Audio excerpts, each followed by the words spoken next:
Hi, I'm Nina Pierce. I'm Maya. And I'm Ella. Welcome to Conversations with Kids. I have a bachelor's in psychology, a master's in education, and what I feel like should be a doctorate in parenting. Personal development has made a huge impact in my life over the last few years. And while I would love for my kids to read or listen to their own personal development, whenever I make a suggestion, they roll their eyes. So instead, we have conversations between ourselves about the different personal development topics. And we welcome you to join our conversations. Welcome back to Conversations with Kids. On today's episode, we are going to chat about the victim mindset or the victor mindset. So often we hear in the personal development world that things are not happening to you, they are happening for you. And when I think about that, and when I ask myself, is this happening to me or is this happening for me? I think about being a victim of circumstances or being a victor of the circumstances. And I think that is the best way for me to explain, is it happening to you or is it happening for you? I think it's so easy to throw ourselves pity parties while we go through something and think that the world is against us and it's falling apart. But we've survived everything so far that we've been through because we're still here. And when we look back at things, it's easy to reflect back and see how these things helped us grow or provided us so many different lessons and usually turn into a positive thing. So whenever something hard happens, or when we're going through something hard, or when the kids come home and they're going through something hard, I always remind them that, yes, this is hard now. Like, feel how hard it is, understand how hard it is, but what lessons might we learn from this? How might we grow from this? And that's kind of that whole growth mindset as well. So today I'm going to chat with Ella and Maya about some things that we're going to reflect back about, some things that have happened to them. And now in hindsight, they can go back and they can see how they happened for them and what they taught them and how they grew from them, and empower them to remember this. So when going through hard situations, because we don't know how they're happening for us while going through it, so I want to empower them while they're going through that to remember this victor mindset of just knowing and trusting that lessons and growth will come from it. Okay, so Maya, what are some things that have happened to you that while going through them, you've struggled or you've had a hard time? What are some things that is like, oh, why does this have to happen? Or what am I going to do? Like, do you remember any moments like that? Well, like when I started playing football, at first I had a different coach. And I don't know, he was just like always saying like boys and like stuff. And like he wouldn't like, or he would even like point out that he was like, oh, sorry, my boys and girl. And he wouldn't just be like boys. Because I would have been fine if he just said boys, like, because like that's fine with me. But like the fact that he pointed out kind of bothered me. So I remember being at that football practice. And I remember you coming over to me during a water break, and you were kind of like wiping off tears, pretending they weren't there. And you were in second grade then, I believe? Was that the You were first little. practice? It was yeah. Well, I also remember people making fun of me because I didn't have football cleats on. Okay. So you didn't have football cleats on, so you're being made fun I of. was really mean to But them. also, like, you were really sensitive because the football coach kept referring to all the kids as boys, and Maya is obviously a girl. And I think it's kind of this whole, generalization, like, okay, we say guys, like, come on, guys, come on, Yeah, I would have been fine with boys, that, whatever. but, like, But then the singling came out when it was like, it was like, oh, yeah, sorry. and sorry, girl, too. And it was said with this, like, passive aggressiveness as well. And so that was something that happened to you. Sure. Now, looking back at it, how has it grown you? Or what lessons did you learn through it? Well, it kind of just made me like it made me learn that I just need to brush things off and not like let it affect me and how like I'm playing it in a game or something. Okay. Just like affect my attitude. Okay. So when coaches or adults or whatever are saying things, because we're not always right and sometimes we do say things the wrong way, but that doesn't determine your worth or whatever. I think it also kind of, so obviously you're a girl playing football. You're a minority. There's not many girls that do play football. You'll see one here or there. And today more and more are playing, which is awesome. But I think it also pushed you to fit in and not use being a girl as an excuse, if that made sense. Yeah. Like, at that first practice, when it was like you being made a point, like, obviously there's a girl here, girl, And like go easy on me because I'm a girl. yes. So it made you kind of push yourself and work even harder and become even more Well, tough. I feel like at this point everybody knows that like I'm not like just a girl that's going to be pushed around easily. Exactly. But I think that was kind of like that defining moment when you, I mean, in second grade, like, there were probably more girls. It was probably, I don't know, like 75-25. There were a lot more girls in second grade. But I think that lesson, you walked away and it's like, wait a second. Like, you felt different because you were a girl. And that made you kind of like work a little bit harder and step up a little bit more because of that. Okay. Ella, what's something that has happened to you but really happened for you? Well, like the quarantine thing.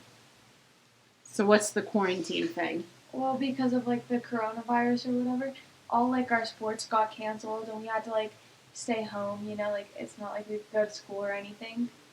Okay, so did you throw yourself a pity party when this first happened? Well, not really, but I was just really like sad because I was like, I'm missing out on like a whole season and I was afraid that I was going to be behind and stuff. Okay, so you were, when all of this happened, your soccer season got canceled. And you were really disappointed because your soccer season got canceled. And it's kind of like, this sucks. And you can be a victim, and you could use it as an excuse even and say, well, the soccer season got canceled, so I don't, and I can't practice with my coach anymore, and I can't practice with my team anymore, so I could just sit back and put my feet up. So you could have done that, and that would have been a victim in it happening to you, but what did you decide to do?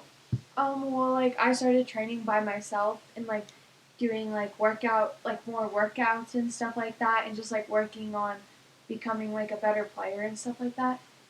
Okay, so you decided to take it as an opportunity and control what you can control and work out as hard as you can and then grow through the hard time, Yeah. correct? Okay.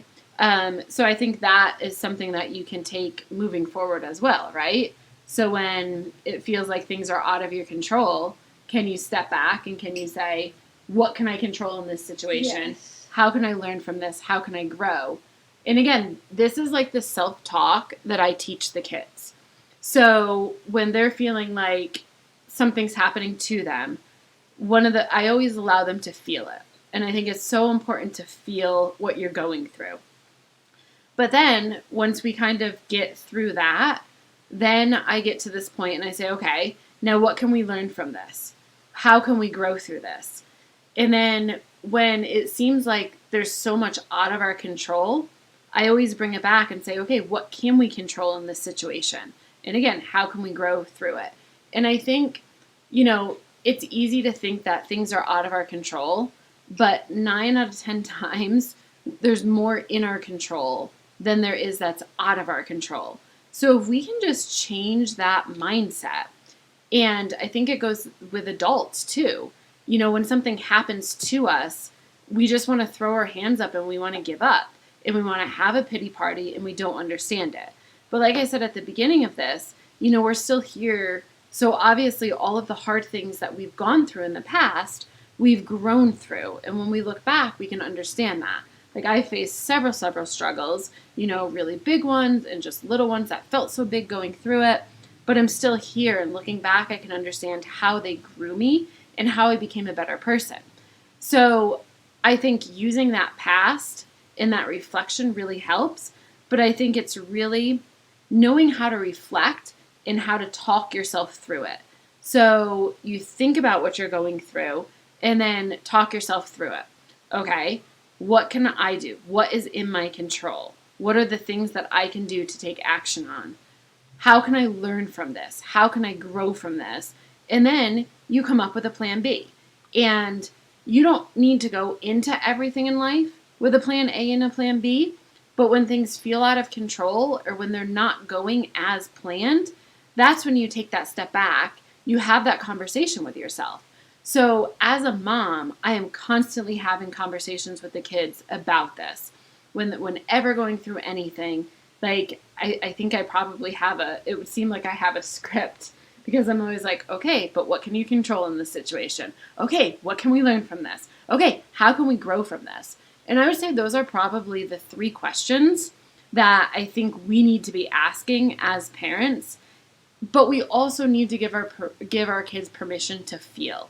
We can't just hurry up and go to those questions. We need to let them like sit in it and feel.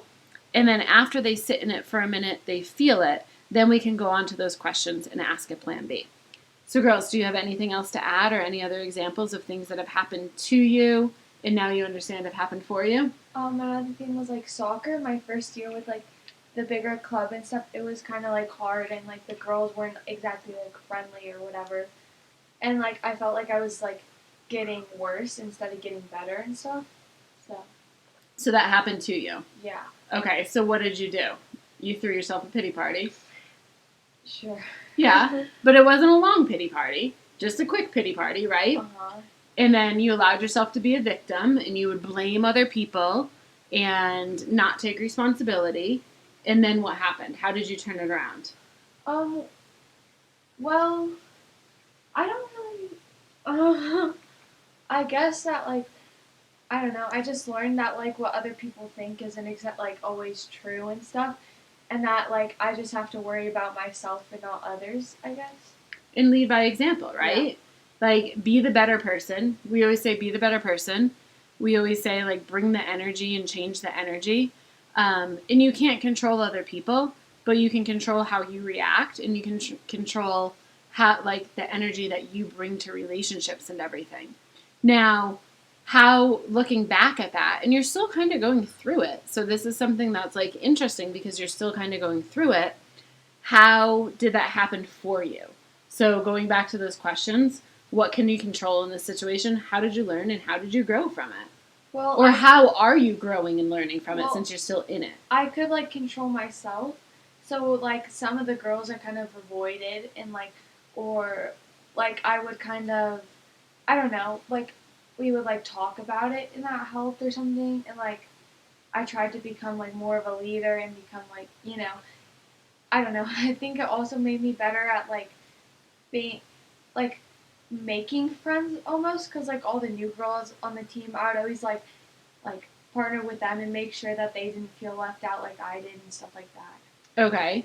So you could control yourself. You can control your own actions, your own attitude, and all of that. And then how are you learning and growing through it right now? Well, I like maybe I'm learning that like not everyone has to like you and stuff, or like it doesn't matter how like much you don't like a person, you still have to work with them and like make like that relationship work and stuff. Absolutely. And I think this is going to be a conversation that we have over and over and over again for the next few years, just because it's hard. I think something that I think with soccer is when you're playing at the highest level that you can be playing at, and when you're so ambitious with your goals and everything, it's easy to go into that victim mentality. It's easy to compare, which is really, that victim mentality. Like, why is this happening to me but not to her? Like, that's another thing that comes with it. And I think it's just easy to feel defeated and be a victim. So, I mean, I would say daily we're having conversations of okay, what did we learn from today? What can we do to change this next time? What can we control in this situation? And I think I say this over and over and over again. I am so grateful that Ella's going through it at the age that she's going through it, because this is going to give her so much strength and so much confidence for the rest of her life. And it's something that she's going to be able to take with her wherever she goes. And she's still home with me, so I can have these conversations and help her through this, instead of it being a situation where she comes into this in college, or even after college when she, goes into her career or whatever. Because we all run into situations like this where we feel like an outcast. And, we start looking at ourselves and thinking, what's wrong with us? Or we see others getting treated one way when, they shouldn't be treated that way and stuff. And it's easy to fall into that victim mentality. But to avoid that victim mentality and to avoid the idea of it happening to you and not for you, just always go back to, how can I learn from this? How can I grow from this? And what can I control in this situation? Anything else, girls? Nope. All right. Thanks so much for listening in, and we will catch up next time.